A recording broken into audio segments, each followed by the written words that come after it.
Bonjour à tous, aujourd'hui nous allons parler de philosophie politique à travers deux philosophes bien connus dans l'histoire.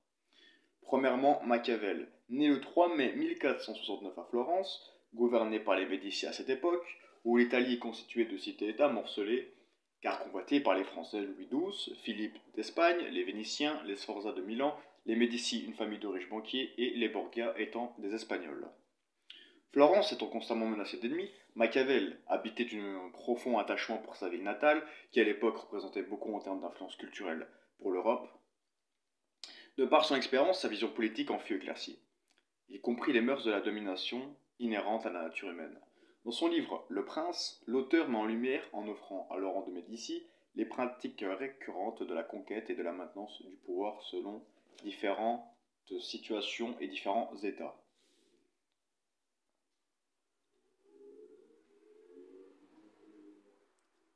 Il nomme par ailleurs ces situations la fortunée, les occasions étant favorables ou non aux actions permettant de conserver l'autorité.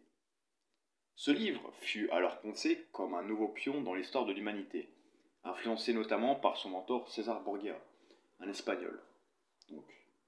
Machiavel, théoricien politique et philosophe italien, analyse dans ce livre controversé et critiqué au fil des siècles la manière de gouverner la plus efficace en analysant des princes, donc des gouvernants romains et italiens qui doit, d'une part, être adapté au climat politique, mais surtout porté par l'art militaire, où anticipation et connaissance des forces et des faiblesses de l'ennemi sont primordiales. En se plaçant au-delà de la moralité et des valeurs judéo-chrétiennes, le prince s'incarne en renard à travers la ruse et en lion à travers la force et la vitesse d'exécution. Le pouvoir étant ce qui régit le tout, bien évidemment. Les hommes étant égoïstes par nature, le prince est légitime dans sa cruauté, en opposition à la licence et la rébellion du peuple, de l'armée, qui sont la base de son autorité.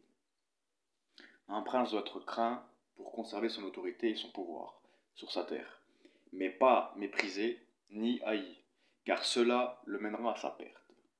Pour éviter cela, les associations doivent être exécutées avec soin. Le prince doit arborer une vision utilitariste et pragmatique dans toute sa vision politique, pour équilibrer d'une part les intérêts des grands et de l'autre le peuple ainsi que l'armée. Enfin, il faut se rendre libre des situations nous rendant vulnérables. Pour cela, des actions dirigées vers la conquête et la conservation du pouvoir, en maîtrisant la fortunée et en utilisant sa vertu à son avantage, constituant le cœur de la philosophie de Machiavel qui est le réalisme politique. Platon, un célèbre philosophe grec antique, qui dans son œuvre La République, il détaille sa vision d'une cité idéale, basée sur la vertu et la justice, en admettant l'existence de vérité absolue. Sa doctrine idéaliste illustre une cité hiérarchisée et structurée, avec à sa tête des gouvernants philosophes et monarques, en vue d'harmonie.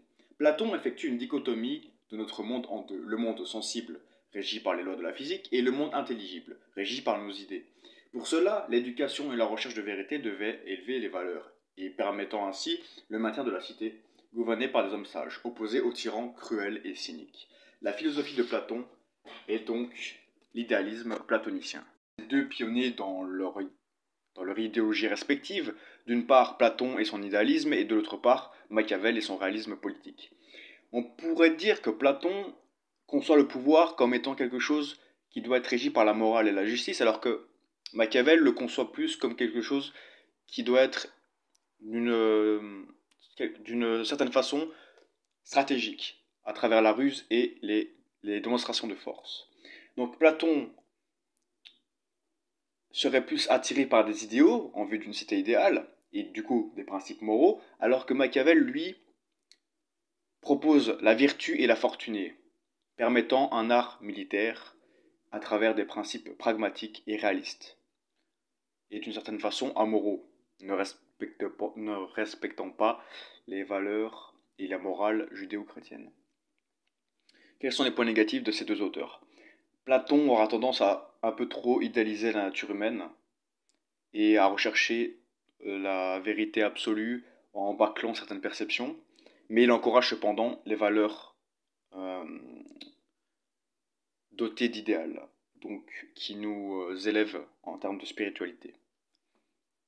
Alors que Machiavel, lui, ses points négatifs seront d'un point de vue chrétien l'absence de religion et de Dieu, et d'un point de vue des lois, notamment les Lumières, qui l'ont critiqué pour son immoralité et la rupture qu'il a avec les droits humains.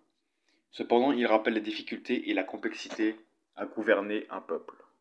C'était une petite vidéo sur la philosophie politique, en espérant qu'elle vous a instruit et permis de découvrir des auteurs pionniers dans l'histoire de la philosophie politique.